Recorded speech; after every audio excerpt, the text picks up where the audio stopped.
يا أيها الذين آمنوا اذكروا الله ذكرا كثيرا وسبحوه بكرة وأصيلا هو الذي يصلي عليكم وملائكته ليخرجكم من الظلمات إلى النور وكان بالمؤمنين رحيما.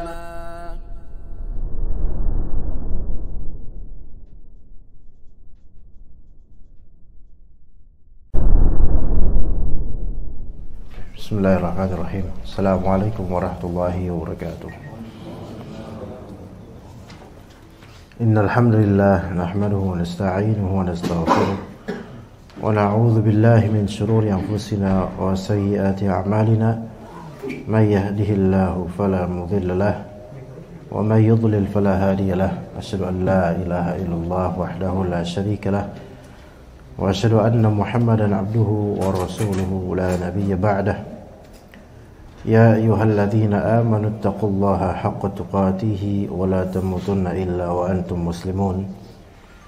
يا أيها الناس اتقوا ربكم الذي خلقكم من نفس واحدة وخلق منها زوجها وبث منهما رجالا كثيرا ونساء واتقوا الله الذي تساءلون به والأرحام إن الله كان عليكم رقيبا.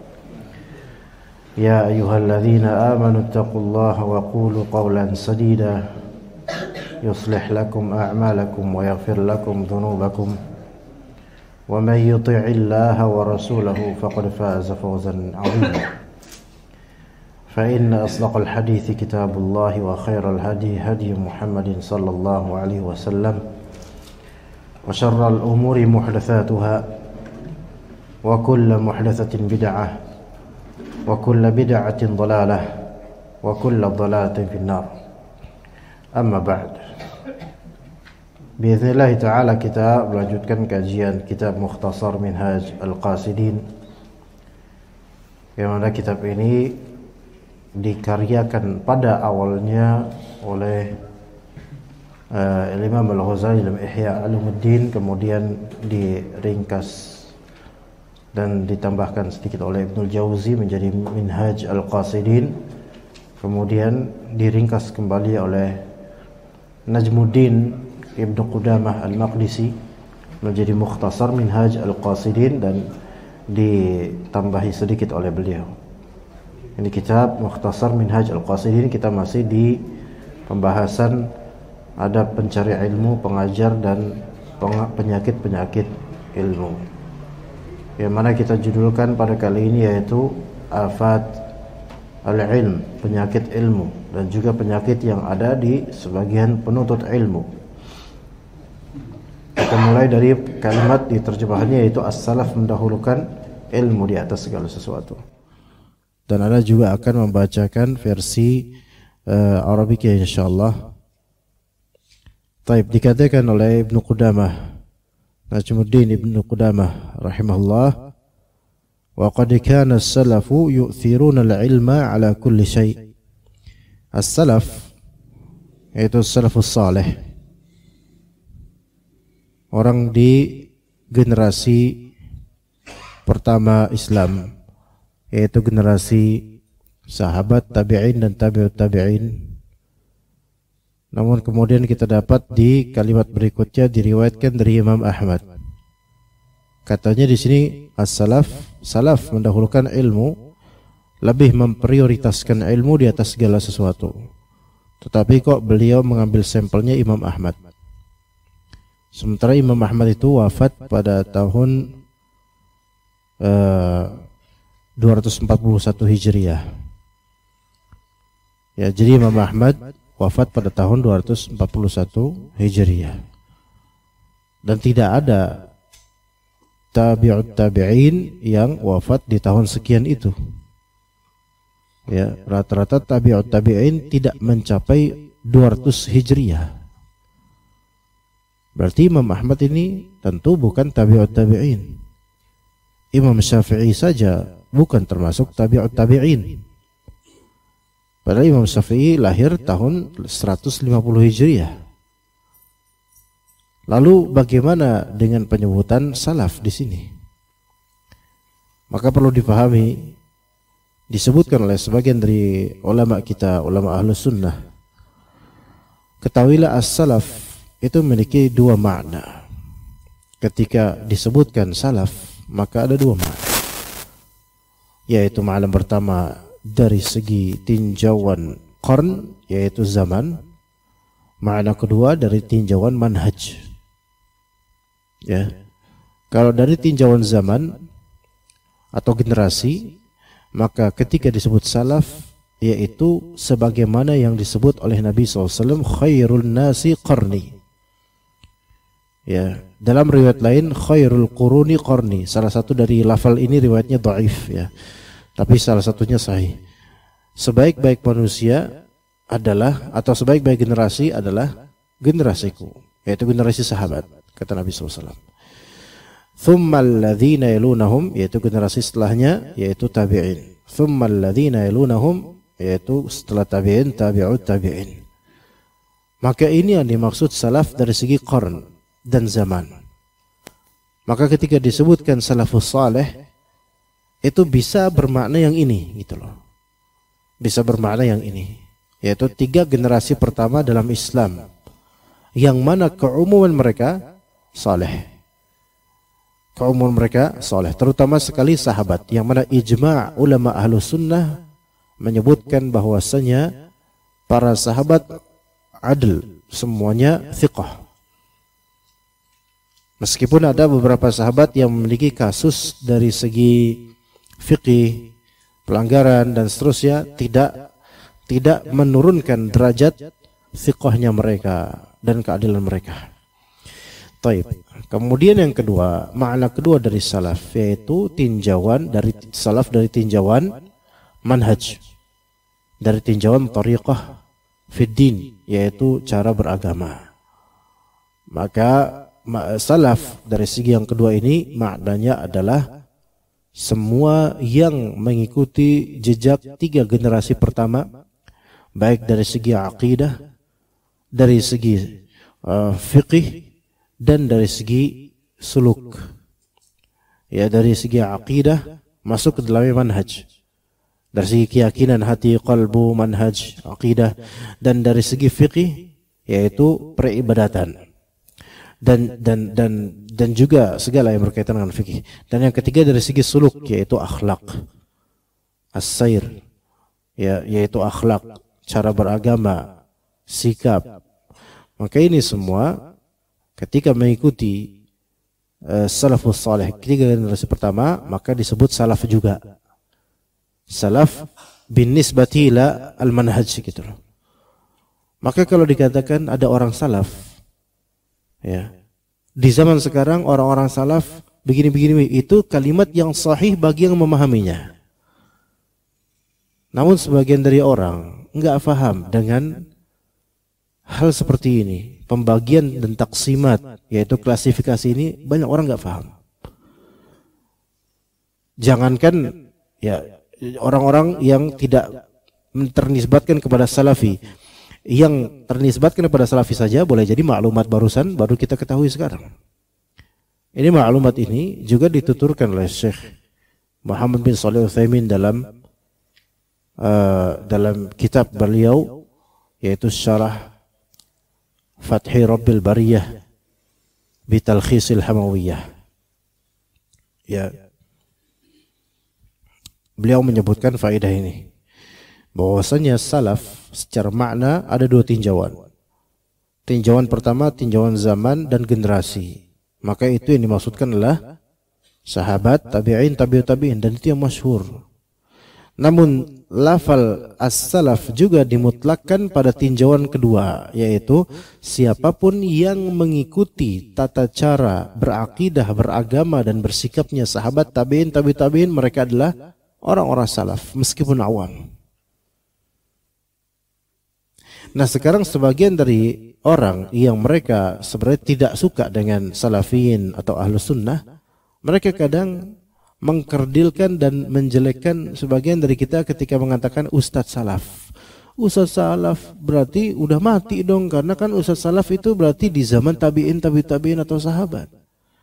Ya akhi, antum yang sekarang tidak faham, yang mengingkari ini karena gak faham istilah-istilah seperti ini. Bahwa yang dimaksud ustaz salaf bukan ustaz salafi. Kalau ustaz salafi jelas ustaz yang ternisbatkan dengan salafi, salaf gitu. Tapi ustaz salaf, maka maksudnya adalah ustaz yang mengikuti manhaj salaf.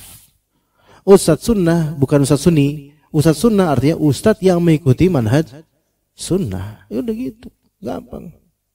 Ya, kadang sebagian orang itu pengen menusuk-nusuk salafiyin, tapi dari sisi yang membuat mereka itu terasa konyol gitu dalam berbicara, karena nggak paham.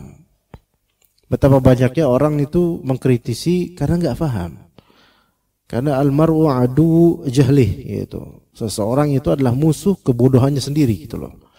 Dia memusuhi apa yang dia tidak tahu. Padahal kalau dia tahu, dia akan malu dengan permusuhannya itu. Taib. Jadi di sini salaf yu'thirun, yaitu lebih memprioritaskan ilmu di atas segala sesuatu. Dikatakan oleh Ibnu Qudamah rahimahullah, fa ruwiya 'anil Imam Ahmad rahimahullahu taala annahu lam yatazawwaj illa ba'da al-arba'in.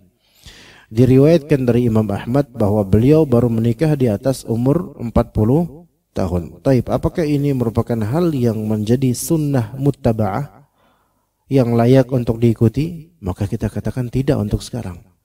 Hikayat-hikayat tentang ulama salaf ketika konteks tersebut tidak relevan, bahkan bermadarat untuk zaman sekarang, dan itu bukan ijma' sehingga bukan menjadi dalil, hanya menjadi contoh, maka kita tidak ambil sampel persisnya, namun kita ambil spiritnya. Ya. Sekarang kalau kita ambil sampel persisnya, justru bisa terjadi fitnah pada diri seorang talibul ilm. Boleh jadi dia membutuhkan nikah, dan wallahi nikah itu tidak menghalangi dari menuntut ilmu, tidak menghalangi dari mengajarkan ilmu. Bahkan sebagian dari orang semakin menikah, semakin dewasa, semakin bisa mencerna ilmu, karena permasalahan kehidupan itu membuat dia itu semakin tajam pengetahuannya dalam mencerna. Ya. Kemudian kalau talibul ilm dia membutuhkan nikah, udah terfitnah dengan keinginannya menikah, ditahan-tahan demi pelajaran sharaf nahwu atau semisalnya, maka sekarang mindset yang harus diubah.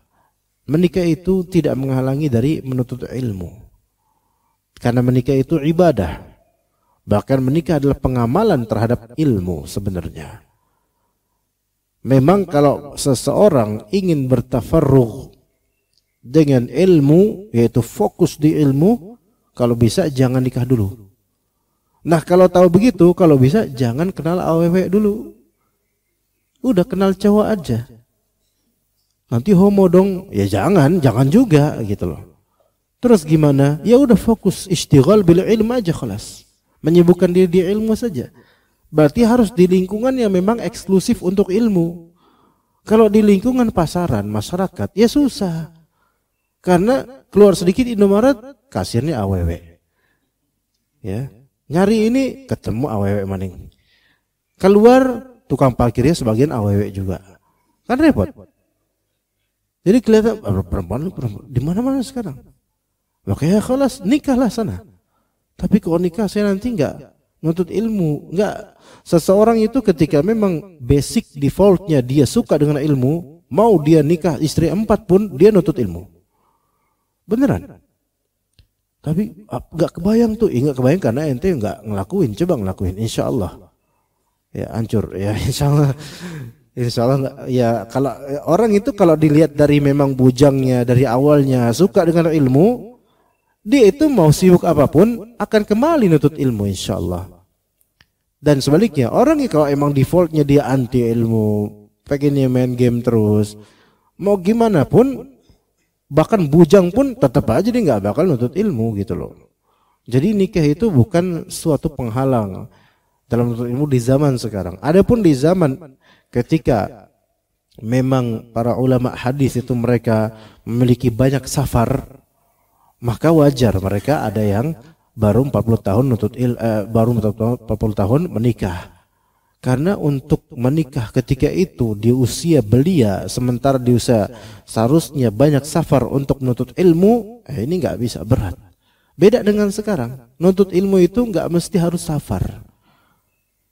Malah justru ilmu mendatangi kita melalui layar handphone. Lebih mudah, wallah lebih mudah sekarang. Itu diantara rahmat Allah Ta'ala sekaligus ujian terhadap kita. Taib, kemudian dikatakan di sini oleh Ibnu Qudamah Al-Maqdisi, yaitu Najmuddin Ibnu Qudamah, wa uhdiyat ila Abi Bakrin Al-Anbari jariyatun. Seorang budak wanita dihadiahkan kepada Abu Bakar bin Al-Anbari. Ingat, jariyah ini yaitu budak wanita. Jadi jariyah bisa dua makna. Bisa artinya anak kecil wanita, anak kecil perempuan, usia balita sampai menjelang 9 atau 10 tahun, ya, lawan dari ghulam, ya. Atau bisa juga jariyah di sini adalah budak wanita, walaupun sudah dewasa tetap jariyah. Falamma dakhalat alaihi tafakkara fi istikhraj mas'alatin fa'azabat anhu. Manakala budak tersebut menemuinya, dia sedang memikirkan sebuah permasalahan sehingga dia gagal menemukan jawaban dari masalah tersebut. Jadi budak itu kan kalau udah dimiliki, walaupun dimiliki karena membelinya atau karena dikasih, dihadiahkan, maka budak perempuan ini itu boleh dijima ketika memang terjadi perbudakan yang sah secara syar'i. Nah, lagi mikirin Abu Bakar Al-Anbari ini lagi mikirin sebuah masalah, maksudnya permasalahan ilmu. Ya, dia gagal menemukan jawaban dari masalah tersebut karena budak perempuan ini hadir gitu loh. Lihat tuh. Maka berkata dah dia, akhrijuha ilan nakhas. Bawalah dia ke penjual budak. Jadi ada pasar budak atau penjual budak. Ya ada. Ya. Maka faqalat, budak perempuan itu enggak ngerti apa-apa kan, maksudnya, loh, kok saya langsung pengen dijual? Kenapa? Hal alayya hal min dzanbin, apakah saya ini ada dosa? Dosa apa yang telah saya lakukan, kata budak perempuan itu. Saya kan enggak ngapa-ngapain. Maka kata Abu Bakar Al-Anbari rahimahullah, kata beliau, la illa anna qalbi ishtaghala biki. Kamu enggak ada dosa, enggak ada, kamu enggak ada dosa. Hanya saja hatiku tersibukkan denganmu. Nah, ya, wa ma qadru mithliki an yamna'ani ilmi. Orang sepertimu tidak seharusnya menghalangiku dari ilmu. Tapi ini di zaman ketika itu, ikhwan. Sekarang kalau antum katakan itu ke istri antum, ya, mertua antum besok tahu, ya. Jadi udah jangan deketin saya gitu, kata suaminya. Padahal istrinya itu lagi merayunya gitu, supaya, namanya suami istri, ya, mas, ini mas gitu kan. Udah lagi sibuk ini fa'il maf'ul ini lagi sibuk. Ya. Kenapa mas? Kan ini istri ngambek. Orang sepertimu itu tidak layak menghalangiku dari ilmu. Coba ngomong gitu. Gimana kira-kira? Murka nggak? Apakah kemudian istri, masya Allah suamiku tegas ya, masya Allah suamiku ahli ilmu? Nggak ada. Istri kayak gitu nggak ada. Mereka butuh perhatian. Mereka butuh hak. Maka di sinilah ya ikhwah sekalian, ketika memang ada contoh dari ulama salaf secara zaman atau ulama salaf secara manhaj, yang mana itu contoh bukan suatu ijma' ulama, bukan suatu dalil, tetapi contoh yang baku dan kalau diterapkan sekarang sangat kaku gitu loh. Kita ambil spiritnya, tapi tidak ambil persis perlakuannya gitu loh. Kayak misalnya ada seorang salaf mengatakan, aku bertetangga dengan kera dan monyet lebih baik daripada aku bertetangga dengan ahli bid'ah. Sekarang kalau antum terapkan itu, antum tinggal di hutan beneran loh nanti. Coba. Sekarang betapa banyak ahli bid'ah di sekitar kita. Ayo. Apakah kemudian antum cari kontrakan di pinggiran hutan?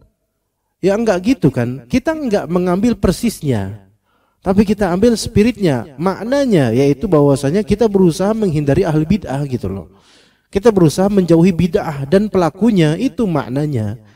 Kalau persisnya kayak gitu, lah antum kemudian besok ya tinggal karo ketek ya sama kirodah wal khonazir, sama babi sama ketek samping kandang babi atau samping kandang monyet misalnya. Loh kenapa Pak kok sekarang tinggal di hutan? Mengamalkan petuah salaf. Ya enggak gitu juga caranya. Ya gitu juga. Ya. Jadi enggak harus persis sekali, tetapi ambillah semangat mereka gitu loh. Ya. Di sini hatiku tersibukkan denganmu. Ini tidak bukan berarti kita terharamkan atas kita untuk melakukan hubungan biologis terhadap pihak yang sah. Ya seperti istri atau budak yang sah. Kemudian dikatakan oleh beliau wa 'alal muta'allimi an yalqa zimamahu ila al-muallimi al-liqa' al-maridha zamamahu ila at-tabib. Ya wa 'alal muta'allimi an yalqa zimamahu atau al-yulqi bisa ila al-muallim al-liqa' al-maridha zamamahu ila at-tabib.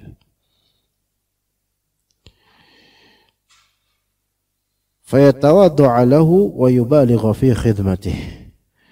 Pencari ilmu patut menyerahkan kendali dirinya, zimam, seperti kendali untuk onta dan semisalnya atau kuda, zimam. Menyerahkan kendali dirinya kepada gurunya, seperti orang sakit yang memasrahkan diri kepada seorang dokter. Ya, di antara contoh dari kalimat seperti ini yaitu kalau misal DKM atau panitia ngundang kajian, ya Ustadz, ya bisa nggak ngaji rutin di tempat kami? Ya, maka sebaiknya panitia atau DKM itu boleh memberikan opsi, ya kitab ini Ustadz boleh nggak, kitab ini atau kitab ini boleh, tapi bukan dalam rangka mengatur. Misalnya Ustadznya bilang kitab ini kayaknya saya kurang cocok, saya pengen kitab ini saja misalnya. Waduh jangan Ustadz, itu kayaknya gak cocok sama kita. Antum tahu apa gitu loh. Maka seorang talib itu hendaknya menyerahkan kendali kepada gurunya. Tapi gini, ini sesuatu yang sifatnya tidak mutlak jemaah. Ada kalanya di beberapa poin jemaah itu lebih paham daripada ustadznya. Contoh lingkungan, kondisi daerah. Itu jemaah atau panitia kadang lebih paham daripada ustadznya. Ustadznya kan datang dari jauh, dari Bekasi. Kondisinya Cinere. Ya, Ustadz gini, ikhwan kita ini misalnya mereka masih awam, belum tahu banyak tentang dakwah. Jadi mungkin kalau bisa yang ringan aja dulu Ustadz, akidah yang ringan aja dulu. Tidak langsung ke pembahasan tentang Jahmiyah misalnya, misal ya. Nah, maka bisa memberikan saran seperti itu. Tapi kalaupun ustadznya nggak terima, nggak, pokoknya kamu udahlah tugasmu nuntut ilmu aja, nggak usah bikin saran. Ya udah, silakan fadhol Ustaz, gitu. Ya, kalau memang kita mau berguru padanya, ya. Tapi ya seorang dai juga hendaknya menerima masukan yang memang relevan. Menerima masukan yang memang menurutnya relevan, diterima. Oh ya, lingkungan sini masih banyak ahlul bid'ahnya misalnya. Ya seperti itu ya, berarti kan harus ada strategi atau tata cara yang khusus, treatment yang lebih bermaslahat. Itu enggak masalah. Berikan masukan seperti itu dalam rangka bukan mengatur ya. Ya rahmatullah. Ya. Atau hal lain misalnya Ustadz Afwan ini boleh nggak kitab kecil aja Ustadz? Ya karena kalau kitab besar, pertama kami nggak punya dananya, kedua kalaupun kami punya dana, kami nggak biasa beli kitab misalnya, ya. Maka yang seperti ini juga boleh. Atau jemaah kami itu nggak pernah bawa kitab, ya misalnya, sebagaimana di Masjid As-Sunnah misalnya, ya itu nggak masalah. Ini kitab gede, nggak ada jemaah yang mau beli kecuali yang memang masya Allah ya spiritnya. Kita udah berapa bulan jemaah kajian kitab ini? Berbulan-bulan. Yang bawa kitab ini siapa aja? Beberapa kelintir saja. Iya enggak? Antum nggak ngerasa anak sedang menyindir di depan muka? Hah? Iya, kerasa. Tapi bodo amat kan? Ya, karena udah bebal, ya udah bodo amat ya. Tuh lihat. Ini kondisi ya. Seorang dai itu memang ya ini hal yang disayangkan, tapi mau bagaimana lagi? Emang mental kita kayak gini gitu loh. Ya khalas. Ya udahlah, mau gimana, lanjut aja. Enggak serta-merta enggak pada bawa kitab ya. Ya udah, saya pulang. Misalnya, antum mau enggak ada ustadz kayak gitu? Enggak mau, ustadznya juga enggak mau. Oh, capek dari Bekasi naik motor ke sini terus langsung pulang gara-gara enggak pada bawa kitab, ya sia-sia, lanjut aja. Ya udah lanjut. Kadang-kadang seorang dai itu emang harus memaklumi konteks yang berlaku di negeri ini gitu loh, atau daerah ini. Enggak bisa menuntut perfection pada para tulabnya atau hadirinya yang memang belum terbiasa dengan itu. Kalau di pesantren enggak bisa kayak gini jemaah. Harus ada kitab. Enggak bawa kitab disetrap. Sekarang kalau antum diperlakukan seperti itu, kira-kira betah enggak, Pak? Enggak bakal betah. Lebih-lebih sebagian dari jemaah sini udah berusia lanjut, masa diperlakukan seperti itu yang enggak relevan. Jadi harus saling apa? Memahami. Murid mengikuti ustadz, ustadz bukan dalam rangka mengikuti murid, tetapi memaklumi, ya, memaklumi karena mungkin belum siap. Ya begitu ya, ikhwan. Seperti orang sakit yang memasrahkan diri kepada seorang dokter, tawadhu kepada orang berilmu. Di antara bentuk tawadhu'nya seorang talib adalah walaupun usianya mungkin lebih tinggi dari segi usia ya, lebih tinggi daripada ustadznya, namun tetap mau menyimak ustadznya yang mungkin lebih belia daripada beliau. Ini merupakan bentuk ketawadhu'an. Dan sebaliknya, kalau misalnya mengetahui ternyata muallim atau guru atau ustadznya ini lebih muda darinya, nggak mau dengerin. Ini merupakan lawan dari tawadhu'. Ini istikbar. Ini takabbur. Kalau hanya meninjau dari ini ustadz ini lebih muda dari saya, nggak mau dengerin. Ini takabbur. Ini merupakan takabbur. Kalau cuma itu tinjauannya, kecuali tinjauan tambahan, misalnya ustadz ini lebih muda dan ternyata memang kurang baik penyampaiannya, nggak tepat karena belianya ustadz ini, maka ini mungkin oke lah dijadikan tinjauan. Tapi kalau cuma dari segi usia, ini salah. Karena usia itu bukan menjadi barometer benar atau tidaknya seseorang. Ya, apalagi kalau ternyata usia memang sudah cukup matang untuk mengajar misalnya, maka ya nggak masalah dengan itu. Dan berusaha berkhidmat kepada muallim semaksimal mungkin. Nah, khidmat yang tidak menjadikan muallim terperdaya. Adapun khidmat yang justru menjadikan muallim terfitnah, maka ini jauhi. Jauhi. Khidmat di sini termasuk kamera live streaming. Ini khidmat. Ini khidmat untuk muallim, khidmat untuk masjid, khidmat untuk jemaah, khidmat untuk umat sebenarnya. Khidmat untuk agama. Ya, kemudian menyediakan air minum. Sebagian berkhidmat dengan mengantar ustadz. Ya. Atau sebagian berkhidmat gak mau nganterin, gak mau pakai tenaga, pakai duit aja. Yaitu ya udah kita pesen Grab buat ustadz, Grab car misalnya. Itu ada yang seperti itu. Itu khidmat semua. Ya, khidmat di sini bukan khidmat bahasa Indonesia. Karena khidmat bahasa Indonesia artinya khusyuk. Bukan itu. Khidmat di sini artinya adalah yaitu memberikan asist, memberikan bantuan, sokongan, ihsan. Itu khidmat yang dimaksud di sini. Bukan khusyuk, karena dalam bahasa Indonesia khidmat itu artinya khusyuk. Mari kita berdoa dengan atau secara khidmat. Khusyuk. Nah, khidmat yang dimaksud bukan khusyuk dan berusaha khusyuk kepada ustadz, bukan itu maknanya. Khidmat di sini yaitu menjadi khadim. Khadim itu asisten, pembantu, ya. Misalnya ustadznya bawa buku banyak misalnya, dibantu sama murid-muridnya. Ustadz, anak pegang ustadz. Ya, pegang doang, bawa dong, gitu kata ustadznya. Ya. Atau mungkin ustadznya butuh angkutan atau kendaraan, ya anak yang terinsat, ya bisa seperti itu. Selama khidmat itu tidak memberikan fitnah, maka lakukanlah. Adapun kalau khidmat tersebut menjadikan ustadz ini terfitnah, baik fitnah syuhrah, fitnah popularitas, atau fitnah ujub dan semisalnya, maka jauhi. Terutama ustadz-ustadz muda. Sebenarnya ustadz-ustadz muda itu tidak harus segala berkhidmat seperti kita berkhidmat kepada ustadz-ustadz tua. Jangan, biarkan ustadz muda itu mereka jalan sendiri, biarkan. Jangan terlalu di blow up atau terlalu diagungkan, jangan. Karena itu akan membuat hatinya terfitnah. Masih sulit untuk menjaga hati ustadz muda itu. Maka kalau bisa nggak usah diantar. Tapi jangan dengan bahasa kasar. Ustadz kan masih muda, udah jalan sendiri. Jangan kayak gitu juga. Tetapi ya gimana caranya supaya jangan sampai ustadz muda ini tidak terjaga hatinya. Biarkan beliau berusaha menata hatinya dengan cara berkhidmat di porsinya saja. Ya. Iya.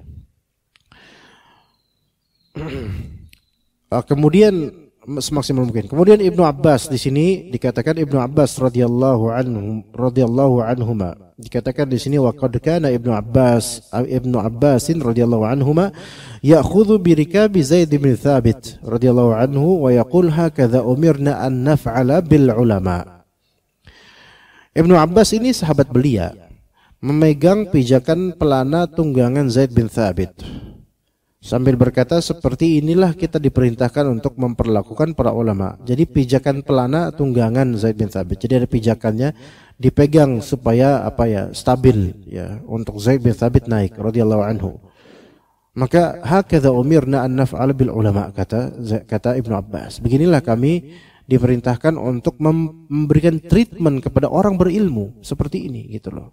Berkhidmat enggak masalah. Bawain barangnya, bawain tasnya misalnya, itu berkhidmat selama itu tidak membuatnya terfitnah atau selama diizinkan oleh beliau, maka enggak masalah. Ustaz, Anda bawain Ustaz ya misalnya. Antum ke kajian Ustaz Kibar misalnya, beliau bawa tas, di dalamnya ada buku dan kertas-kertas. Ustaz, afwan Anda bawain Ustaz, itu boleh. Selama tidak membuat ustaz itu terfitnah dan selama beliau mengizinkan. Kalau beliau enggak mengizinkan, jangan maksa. Udah Ustaz, ana aja Ustaz. Enggak usah kata ustaznya. Ana bisa. Enggak Ustaz, ana dipaksa, akhirnya rebutan akhirnya. Iya, udah Ustaz. Ya udahlah, udah bawain tolong. Dibawain antum beneran dong, antum bawain sampai rumah antum. Akhirnya dibawa. Paham enggak maksudnya? Enggak dikasih balik, dibawa sama antum. Karena pengen tabarukan dengan asarnya dia. Ya, ini jangan kok, ini ghulu jadinya. Ya. Ini ghulu, ya. Atau menata sendalnya misalnya, ya. Ya. Itu kalau sendal ustadznya bagus ya. Kalau sendal ustadznya enggak bagus ya enggak enak juga kan dilihat ya. Kayak sendal anak misalnya sendal Ager itu sudah berapa tahun itu. Itu sendal Ager itu walaupun udah ya nggak kelihatan kayak sendalnya seorang dai gitu, kayak sendal WC tapi bentuknya kayak gitu. Tapi itu sudah 3 kali umrah itu sendal. Iya, prestasinya tinggi itu. Iya, alhamdulillah kita dakwah sunnah nggak dikeramatkan di sendal itu, nggak jadi terompah nanti jadi di peci ada sendal ana lagi nanti di situ. Ya. Kemudian di sini dikatakan oleh beliau rahimahullah, wa mata takabbaral muta'allimu an yastafida min ghairi mausufin bitaqaddumi fahuwa jahil.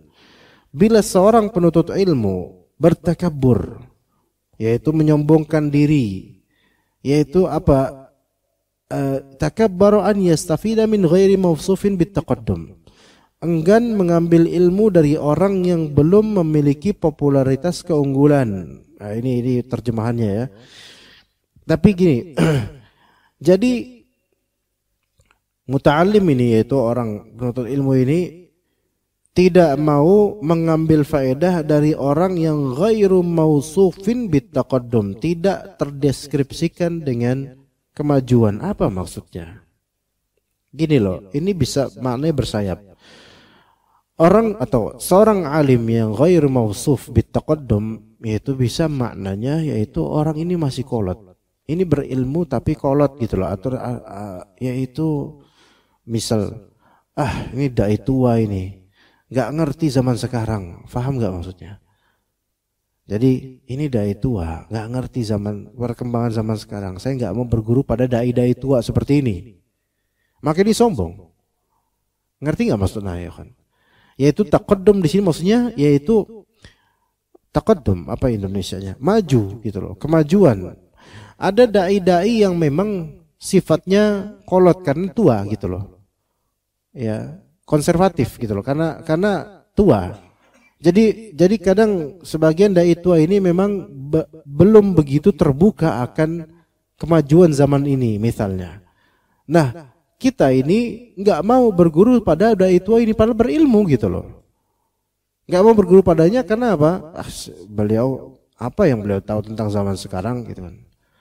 Ya, perkembangannya beliau nggak tahu, masih kolot. Maka kalau itu alasannya kita nggak mau berguru pada dai ini, maka ini kesombongan. Ini satu makna. Makna lain dari ghairul mausuf bit taqaddum yaitu yang tidak populer. Ya. Maksud dari tidak populer di sini gini loh, tidak populer ada dua makna, ada dua maksud, ada dua macam. Tidak populer di kalangan ulama atau di kalangan ustadz. Yang kedua, tidak populer dengan nisbat jumlah jemaah. Kalau tidak populer di kalangan ulama, maka ini majhul halnya, majhulul hal. Maka kalau dai majhulul hal, kita jangan berguru padanya memang. Majhulul hal itu keadaan manhajnya, pemikirannya, fikrohnya, akidahnya, ilmunya itu nggak ada yang tahu gitu loh. Siapa yang merekomendasikan beliau? Ya udah kalau kayak gini wajar kita nggak nuntut ilmu darinya gitu loh. Ya.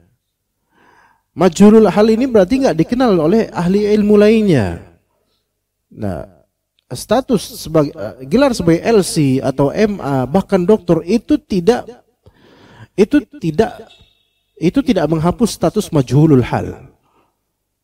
Artinya orang kalau misalnya walaupun MA, magister dari sini, tapi kalau dia tidak recommended, nggak ada yang mengenalnya, itu tetap majhul, nggak dikenal, kita nggak nuntut ilmu darinya emang. Karena itu hanyalah gelar. Apalagi zaman sekarang gelar itu bisa lebih murah daripada ilmu gitu loh. Sehingga gelar itu tidak menjadi barometer absolut bahwasanya orang ini layak diambil ilmunya. Beneran? Ya. Dari segi ini. Nah, kalau majhulul hal maksudnya ghairu mausuf bitaqaddum maksudnya adalah tidak dikenal oleh ulama, maka kita emang kita tawakuf enggak ikutan. Ya. Tapi kalau maksudnya adalah ghairu mausuf bi taqaddum di sini yaitu kurang populer dari segi pengikut, follower, kita enggak ngaji sama ustadz yang pengikutnya sedikit, maka ini takabur. Dan takabur versi ini banyak menjangkiti orang-orang awam di kalangan ahli sunnah. Ya, takabur versi ini, kesombongan versi ini banyak menjangkiti orang-orang awam di kalangan kita ini ahli sunnah. Bukan awamnya saja, bahkan yang sudah mulai rajin untuk ilmu pun ya banyak yang terkena virus ini. Yaitu tidak mau ngaji kecuali pada yang banyak followernya, ustadz yang banyak pengikutnya saja. Ini khata, salah, pemahaman dan prinsip yang salah. Bahkan kadang-kadang ustadz yang atau ulama atau ustadz yang justru talibnya sedikit, karena mungkin kurang populer, kurang terkenal di medsos, bisa jadi ilmu itu lebih murni, terlepas dari syubhat, terlepas dari syahwat. Murni ngajar ilmu dan nggak peduli antum mau apa dan mau bayar berapa, nggak peduli ustadz ini misalnya. Karena apa? Karena nggak mikirin berapa jemaah berapa, nggak mikirin gitu. Justru biasanya yang kayak gini lebih murni kadang-kadang. Begitu. Maka lihat diri kita. Kalau misalnya kita hanya mau menuntut ilmu pada tabligh akbar saja, sebenarnya itu kesombongan. Enggak semua tabligh akbar, maksudnya tabligh akbar, oh ustadz dokter ini kita datang. Giliran ustadz ini LC. Ini enggak maju nih kayak sedikit ini, kering. Ntar krik-krik lagi nanti, jangkrik lebih sebesar suara jangkriknya daripada suara ustadznya. Aku nggak usah lah. Maka ini takabur namanya. Berarti menimbang mau hadir atau enggak di majelis bukan karena ilmu atau manfaatnya, melainkan karena apa? Karena ini populer atau tidak. Ya, memang sih kalangan awam itu akan lebih terperdaya dengan popularitas seseorang. Usahakan jangan seperti itu, gitu loh. Karena apa? Dikatakan di sini karena li'anna al-hikmata dhallatul mu'min aynama wajadaha akhadhaha. Ini hadis Nabi SAW. Karena hikmah yaitu ilmu adalah dhallatul mu'min, barang hilangnya orang beriman. Aina wajadaha akhadhaha. Dimanapun dia menemukannya maka sepatutnya dia apa? Mengambilnya. Jadi al-hikmah makna di sini adalah al-ilmu an-nafi', ilmu yang bermanfaat itu hikmah. Ya. Al-hikmah itu ilmu. Ya, ud'u ila sabili rabbika bil hikmati. Ya. Ya, serulah engkau menuju jalan Rabbmu dengan ilmu. Ya. Baik. Al-hikmatu dhallatul mu'min. Dhallah itu adalah barang hilang. Dalam hadis kan disebutkan Nabi SAW melarang apa? Insyad ad-dhallah, yaitu mengumumkan barang hilang di masjid. Ya, itu dilarang. Nah, jadi dhallah itu adalah barang hilangnya orang beriman. Ilmu itu adalah barang hilangnya orang beriman. Dimanapun dia menemukannya, dia harus mengambilnya. Tapi begini, kalimat ini tidak bisa menjadi dalil agar kita untuk belajar kepada siapa saja. Fahami baik-baik bahwasanya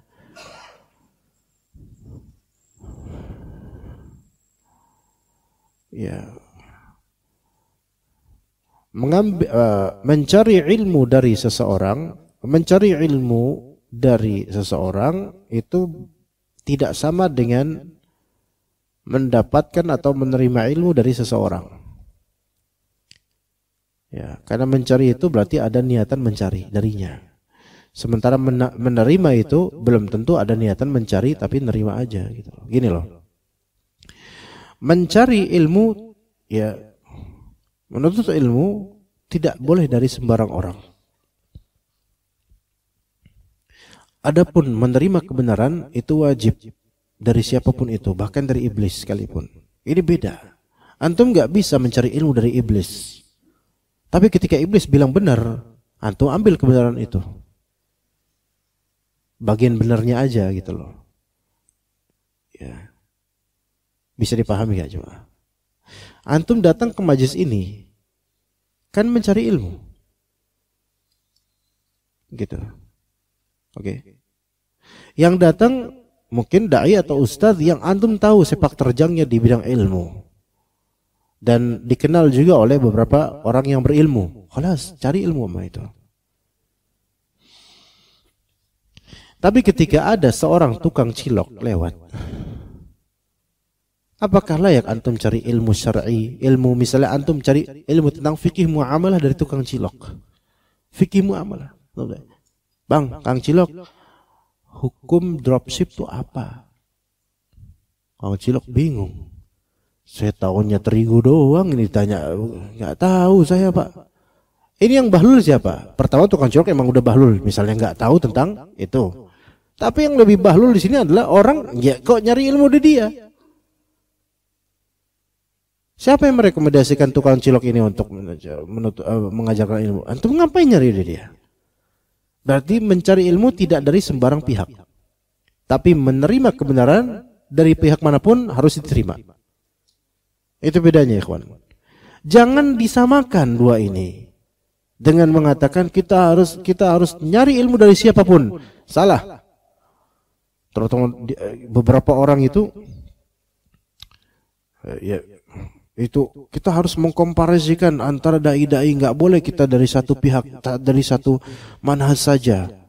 Antum mau jadi pramuka nih kayak ini. mau ngebunglon kayaknya. Ya. Ada di salah satu masjid di daerah Cengkareng. Ya, anak rutin isi kajian situ.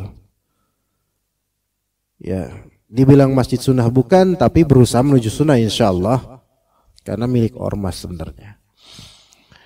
Nah, ada udah rutin di situ. Terus ada seorang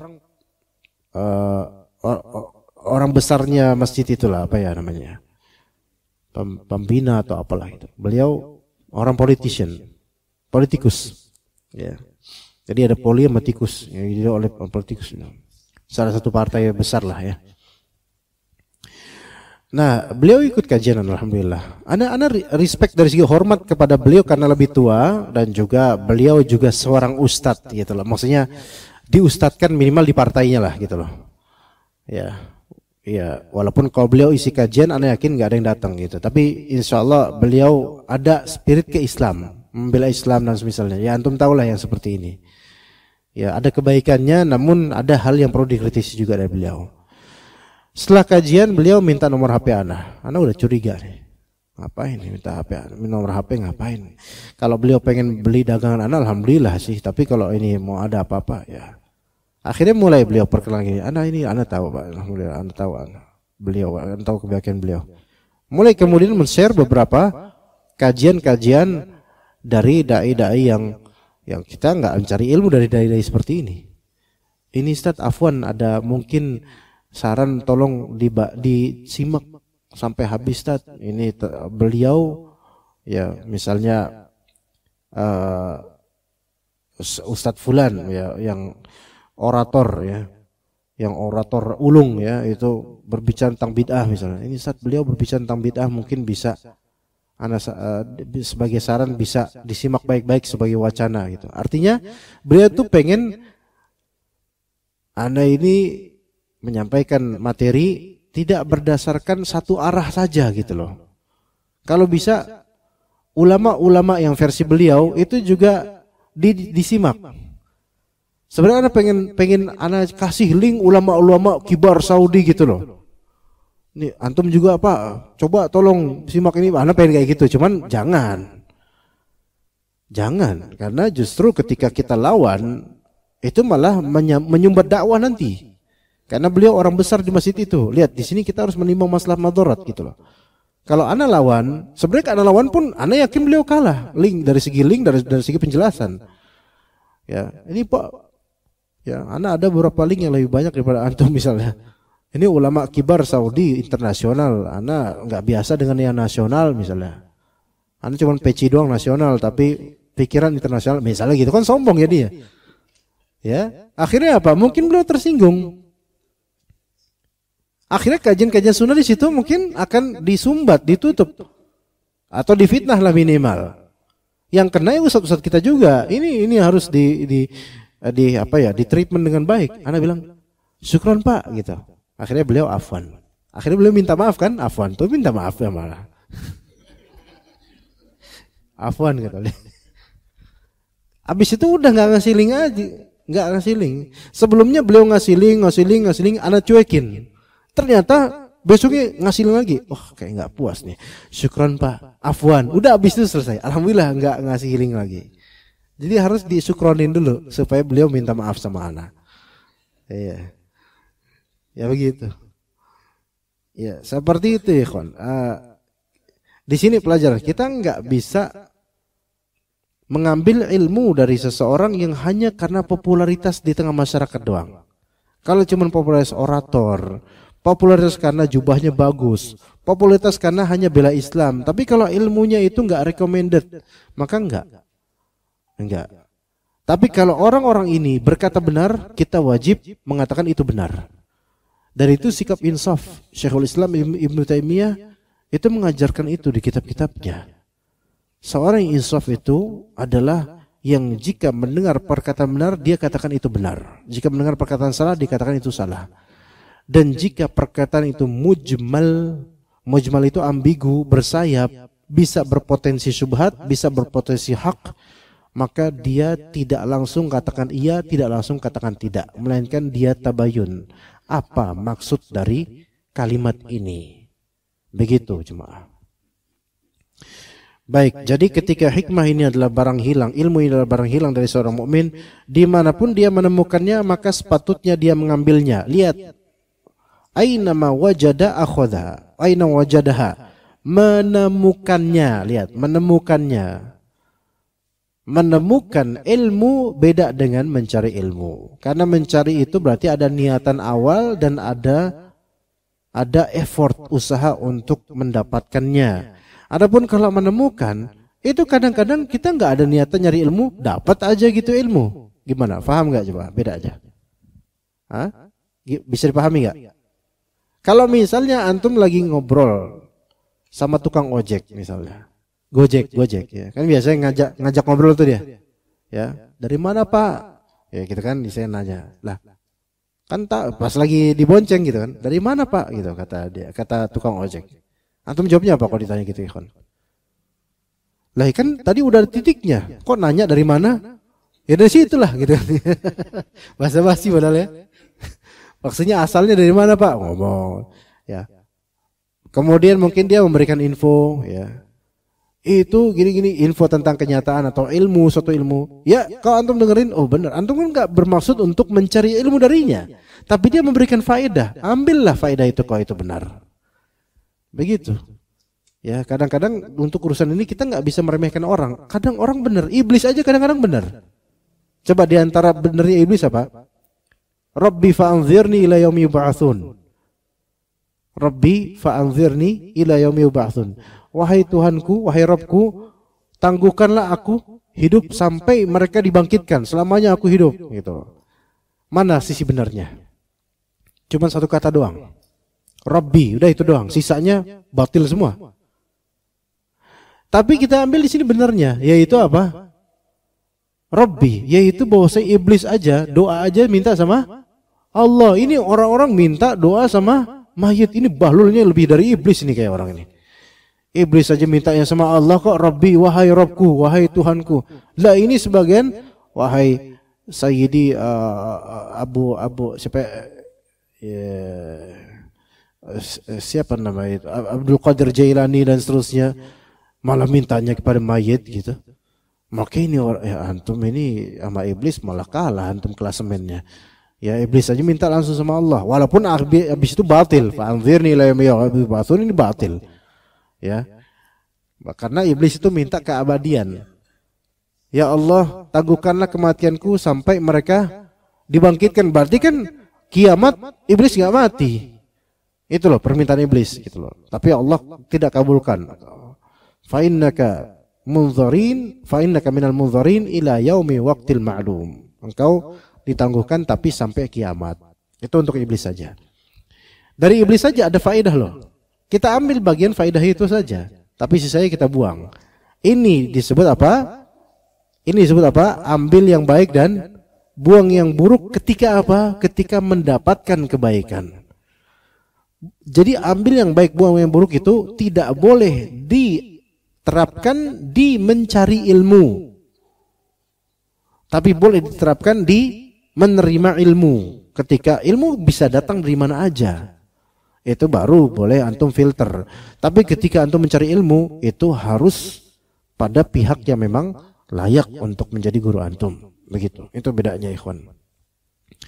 Jadi hendaknya pencari ilmu meninggalkan pendapatnya karena pendapat gurunya, karena kesalahan guru lebih berguna bagi pencari ilmu daripada kebenaran dirinya. Ini kalimat mujmal. Ini kalimat bersayap. Ini kalimat ambigu, ya. Jadi pahami baik-baik, ya. Wal yada' ra'yahu li ra'yi muallimihi fa inna khata'al muallim anfa' lil muta'allim min shawabi nafsihi. Kalimat bersayap ini. Kalau antum fahami salah, maka ini untuk digunakan untuk bertaklid buta. Dan taklid buta itu enggak boleh. Karena kalimat kesalahan guru lebih bermanfaat bagi pencari ilmu daripada kebenaran pencari ilmu itu sendiri. Ini kalau kalimat ini digiring untuk bertaklid buta enggak boleh. Tapi pahami baik-baik versi positif dari penafsiran kalimat ini. Maksudnya adalah guru kalau salah itu masih memiliki akhlak dalam bersalah. Yang mana akhlak tersebut kadang lebih bermanfaat daripada ilmu yang antum punya. Gimana? Faham gak, ikhwan? Gini loh, sikap, manhaj itu kadang lebih dimanfaatkan dan lebih bermanfaat daripada materi ilmu belaka. Makanya kata Ibnu Wahab ini muridnya Imam Malik, periwayat fikihnya Imam Malik. Ya, Ibnu Wahab itu mengatakan, ma ta'allamna min malikin min adabin ya akthar min mimma ta'allamna ya afan ma rawayna min malikin min adabin akthar mimma ta'allamna minhu min al-ilm. Apa yang kami riwayatkan dari Imam Malik dari segi akhlaknya itu lebih banyak daripada apa yang kami pelajari dari ilmu beliau. Syuf lihat. Seorang berilmu, kesalahan orang berilmu lebih berguna. Dari segi apa? Karena ketika seorang berilmu ini masih salah nih, misalnya salah dalam meriwayatkan, salah dalam memberikan hukum, istinbat hukum dan semisalnya, salah dalam membaca Al-Quran. Ya. Di kesalahan itu masih ada faedah gitu loh. Pertama, faedah di balik kesalahan itu masih punya ilmu orang berilmu ini. Itu satu. Kedua, ketika orang berilmu diralat dengan baik, maka orang berilmu itu akan segera rujuk kepada kebenaran. Dan ini adalah suatu akhlak yang sangat baik, yang kadang lebih bermanfaat akhlak ini dibandingkan materi ilmu belaka gitu loh, yang tidak diamalkan. Makanya ini dikatakan di sini, kesalahan guru lebih berguna bagi penuntut ilmu daripada kebenaran yang ada pada penuntut ilmu itu sendiri. Gini loh, misal ana bilang, kata Allah Subhanahu wa taala, la uqsimu biyaumil qiyamatu. Salah enggak? Salah. Qiyamatu itu salah. La uqsimu biyaumil qiyamati, gitu kan? La uqsim, begini aja, atau kan kiamah wakaf dia. La uqsimu biyaumal qiyamah. Biyaumal qiyamah salah. Yauma salah. Harusnya biyaumil qiyamah. Kemudian ada di antara antum bilang, antum punya ilmunya, yaitu antum hafal surat Al-Qiyamah. Biyaumil qiyamah ya Syekh, ya Ustaz, biyaumil qiyamah. Oh ya afwan, jazakallah khairah. Syuf lihat. Afwan, jazakallah khairah, kata Ustaznya. Akhirnya Ustaz itu meralat. Ada banyak pelajaran di sini. Ustaz bilang afwan, jazakallah khairah. Semoga Allah membalas kebaikan. Ini suatu akhlak penerapan ilmu. Semoga Allah memberimu kebaikan. Padahal diralat cuma kecil, cuma satu harokat doang. Antum punya ilmunya. Ustaz ini juga asal punya ilmunya, tapi lagi salah. Antum ralat. Ustaz ini jazakallah khairah. Nah, sikap ini jazakallah khairah. Sikap ini itu kata sebagian ulama lebih berharga daripada ilmu yang antum dapatkan dari ustadz ini.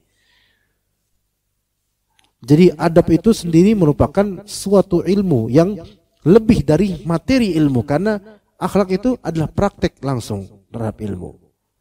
Ya begitu ikhwan. Itu maksud dari kesalahan guru lebih berguna bagi pencari ilmu daripada kebenaran ilmu yang ada pada diri penuntut ilmu. Begitu. Wallahu a'lam. Ya, mungkin untuk materi sampai sini aja insyaallah. Jika ada soal dari ikhwah, dipersilahkan. Jika ada yang mau bertanya, fadhol. Sebelum ditutup mungkin kajiannya, fadhol. Ada yang mau bertanya, ikhwan? Fadhol. Assalamualaikum warahmatullahi wabarakatuh. Waalaikumsalam warahmatullahi wabarakatuh.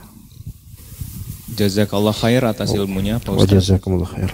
Ana izin bertanya mengenai yang doa iblis tadi, yang iblis menyebutkan kata Rob. Apakah itu berarti nama Allah yang paling baik untuk memohon itu adalah Rob? Pak Ustaz, jazakallah khair. Ya. Waalaikum jazakumullah khair. Tapi para ulama berselisih pendapat mengenai Ismullahil A'zam. Yang mana kata Nabi SAW, Ismullahil A'zam itu kalau disebutkan dalam doa, maka doa tersebut akan dijawab oleh Allah SWT. Para ulama berbeda pendapat, dan Ibnu Qayyim rahimahullah itu menjelaskan juga dalam beberapa kitabnya tentang Ismullah al-A'zam, manakah yang lebih rajih. Beda-beda pendapatnya ulama, dan Ismullahil A'zam itu yang paling tertinggi adalah lafal jalal Allah itu sendiri.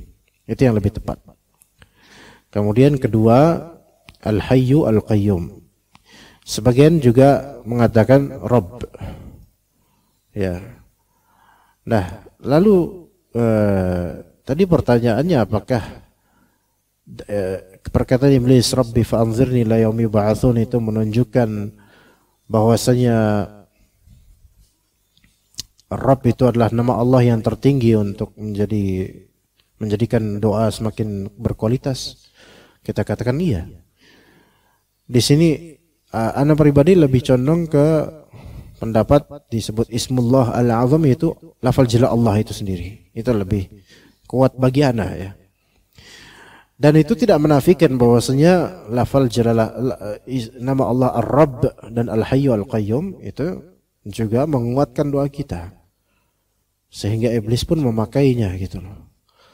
Iya, tapi begini. Iblis itu mengakui tauhid rububiyah tapi tidak mengakui tauhid uluhiyah. Sama seperti orang musyrikin. Ya, mengakui tauhid rububiyah, tidak mengakui tauhid uluhiyah.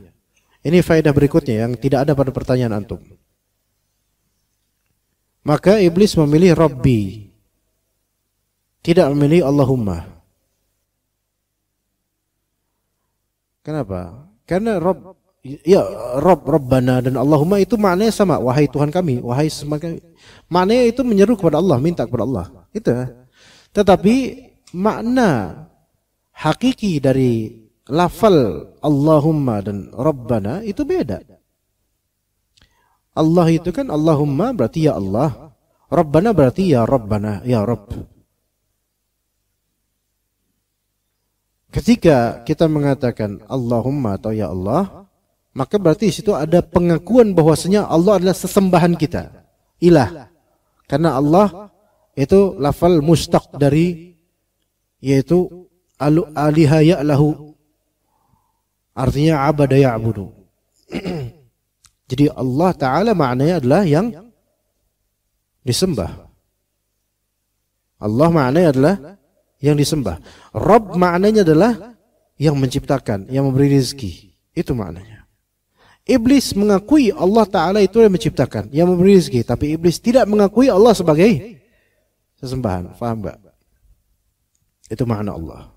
Makanya surah Al-An'am kata Allah Azza wa Jalla, wa huwa Allahu fis samawati wa fil ardi ya'lamu sirrakum wa jahrakum wa ya'lamu ma taksibun. Kalau kita waqaf, wa huwa Allahu fis samawati wa fil ardi, dan dialah Allah di langit dan di bumi. Wah, ini gimana ya? Makanya ini menjadi ayat mutasyabihat yang menjadi acuan orientalis dan juga orang-orang sesat untuk menikam Al-Quran. Itu berarti Allah itu ada di langit dan ada di bumi dong. Sementara antum salah dalam memahami ayat ini, akhi. Ya. Ingat, dalam Al-Quran wakaf itu berhenti. Itu juga pakai ilmu. Enggak sembarangan wakaf. Di akhir ayat jelas wakaf. Enggak, tapi di tengah-tengah ayat wakaf itu pakai ilmu, ikhwan. Ya, tadi misalnya ana baca apa ya? Apa di wakaf di tengah ayat ana lupa baca. Tadi surat Al-Baqarah itu ana baca. Enggak usah lanjut, panjang nanti jadinya. Nah, misalnya wa huwa Allah, ada sebagian qari dan ini benar membaca gini. Wa huwa Allah fis samawati wa fil ardi ya'lamu sirrakum wa jahrakum wa ya'lamu ma taksibun. Lafal pertama wa huwa Allah. Ini mubtada khabar sahih. Dan dia adalah Allah, artinya dia adalah yang disembah. Itu makna lafal jalal Allah. Maka kalau antum mengatakan Allahumma, wahai sesembahanku, itu maknanya. Kalau antum bilang Rabbana, wahai pencipta kami, itu maknanya. Iblis pakainya Rabbana, iblis pakainya Rabbi. Karena iblis itu tahu, nggak mengingkari bahwasanya Allah itu menciptakan dirinya. Tapi iblis nggak mau pakai Allahumma. Kenapa? Karena iblis nggak mengakui penyembahan terhadap Allah. Makanya dia tidak mau sujud kepada Adam karena dia tidak mau menyembah Allah Azza wa Jalla, tidak mau menuruti Allah Azza wa Jalla. Begitu. Sama kayak orang musyrikin. Mereka itu mengakui rububiyah Allah tapi mereka mencederai tauhid ibadah mereka terhadap Allah. Itu faedahnya. Kenapa iblis pakainya Robbi? Tapi tetap lebih tinggi nama Allah, yang tertinggi adalah lafaznya Allah itu sendiri. Begitu. Wallahu a'lam. Wa iyyakum jazakallah. Ada lagi ikhwan? Hai. Assalamualaikum warahmatullahi wabarakatuh. Waalaikumsalam warahmatullahi. Jazakallahu khairan Ustaz atas Wa ilmu dan jazakumullah juga khairan. nasihatnya. Izin bertanya Ustaz terkait tawadu tadi. Bagaimana sikap kita agar tawadu ketika mendapatkan sebuah nasihat, saran atau teguran, agar kita lebih bisa menata hati agar tidak gampang tersinggung. Syukran Ustaz atas jawabannya. Jazakallahu khairan. Iya. Bagaimana caranya supaya kita tetap tawadhu ketika mendapatkan saran? Tentu ujian untuk supaya tawadhu ketika mendapatkan saran ini, semakin orang berada di atas semakin diuji dalam masalah ini. Karena orang itu semakin tinggi keduniaannya, maka semakin tinggi egonya dan merasa bermartabatnya. Nah, kita belajar ini dari segi satu, yaitu keikhlasan. Ya, karena tawadhu itu juga ada kaitan dengan keikhlasan. Itu tawadhu yang hakiki. Adapun tawadhu caper, maka itu munafik. Ya. Orang yang tawadhu karena caper saja itu munafik. Jadi tawadhu hakiki membutuhkan satu keikhlasan. Ya, satu keikhlasan. Dan yang kedua iman. Yaitu dia yakin dengan ini ada pahalanya gitu loh. Jadi ingat, keikhlasan dan keimanan akan ganjaran Allah Azza wa Jalla itu meringankan segala ego. Ya, meringankan ibadah. Kalau kita ikhlas dan kalau kita itu mencari ganjaran dari Allah, itu akan meringankan ego. Ya, itu kalau sarannya benar ya. Ini saran yang benar kan? Kalau sarannya salah, maka kita kemudian mengcounter atau kita membalikkan, itu bukan karena tawadhu atau tidak, tapi karena antara hak dan batil gitu loh. Misalnya, Ustaz, boleh nggak anda saran Ustaz? Apa? Antum ngajar matematika aja Ustaz. Ya, apaan sih? Yang antum ngomong apaan sih? Nggak bener. Nah ini nggak masa, ini bukan karena tawadhu. Wah antum nggak tawadhu Ustaz, nggak ikut saran anak. Saran boleh, bahlul jangan kata Ustaznya gitu. Ini bukan saran. Anda nggak ada bisa matematika. Kecuali kalau saran, Ustaz mohon maaf Ustaz, pembahasan tadi itu cukup berat bagi jemaah. Bolehkah nanti mungkin pekan depannya diringankan kembali gitu misalnya. Maka di sini kalau emang itu hak, ya Ustaznya tawadhu. Oh gitu, afwan ya anak kira anak kan lihat antum rata-rata jenggotan. Anak kira ilmunya seperti jenggotnya banyak gitu. Ternyata ya bahlul juga gitu misalnya. Ini tawadhu kira-kira ini. Ini sombong ini ya. Ini sombong ya, jangan ya. Enggak, tapi kalau memang itu benar, anak kira antum Masya Allah penampilannya seperti orang yang sudah lama kenal sunnah, anak kira paham masa ini, ternyata ya belum paham. Ya ngomong ini juga masalah gitu loh. Karena Al-A'mash juga kadang Al-A'mash ya, itu kadang melihat orang juga dari apa? Al-A'mash ini seorang salaf, ahli hadis. Kadang melihat orang dari bentuknya gitu loh, shape-nya, performanya, zahirnya. Suatu ketika Al-A'mash itu lagi duduk bersama para tulabnya, kemudian ada seorang besar, jenggotnya Masya Allah lebat, kemudian nanya suatu perkara yang mana itu perkara yang sebenarnya kok orang ini masih bertanya gitu loh. Maka setelah kepergian orang itu, maka dia berkata kepada para muridnya atau perawi, lihatlah beliau, jenggotnya itu sudah bisa menampung sekian ribu hadis, namun pertanyaannya pertanyaan orang-orang kutab, yaitu pertanyaan anak-anak TPA. Kutab di sini maksudnya TPA. Jadi lihat ini orang Masya Allah, zahirnya kayak gini, tapi ternyata mencengangkan ilmunya. Pertanyaannya ini pertanyaan anak TPA, sangat default dan sangat basic. Ya, ini bukan karena beliau ingin sombong. Tapi apa? Karena ada tempat yang semestinya gitu loh. Ini orang nggak layak dengan penampilan seperti ini dengan ilmu yang cetek. Ya, begitu wallahu alam. Ya, wallahu alam. Jadi ya sombong atau enggak sombong, tawadhu atau tidak, itu kadang-kadang sesuai dengan tergantung dengan konten nasihat atau sarannya. Dan caranya supaya tetap tawadhu, ikhlas dan mencari pahala dari Allah Azza wa Jalla. Orang yang mau berbuat jahat saja itu diberi pesan, ya. Itu aja kadang-kadang mereka terima padahal pengen berbuat jahat. Maksudnya pesannya pesan jahat juga gitu loh. Tapi meringankan kejahatan dia, itu terima dia. Contoh apa? Saudara-saudara Nabi Yusuf alaihissalam itu kan menganggarkan, mencanangkan rencana pembunuhan terhadap saudaranya. Uqtulu Yusufa aw itrahuhu ardhan yakhlu lakum wajhu abikum. Bunuh Yusuf atau lempar dia di tempat yang enggak diketahui oleh bapak kita. Ya. Tapi qala qailun minhum, ada seorang dari mereka memberi saran. La taqtulu Yusuf, jangan dibunuh Yusufnya. Lihat.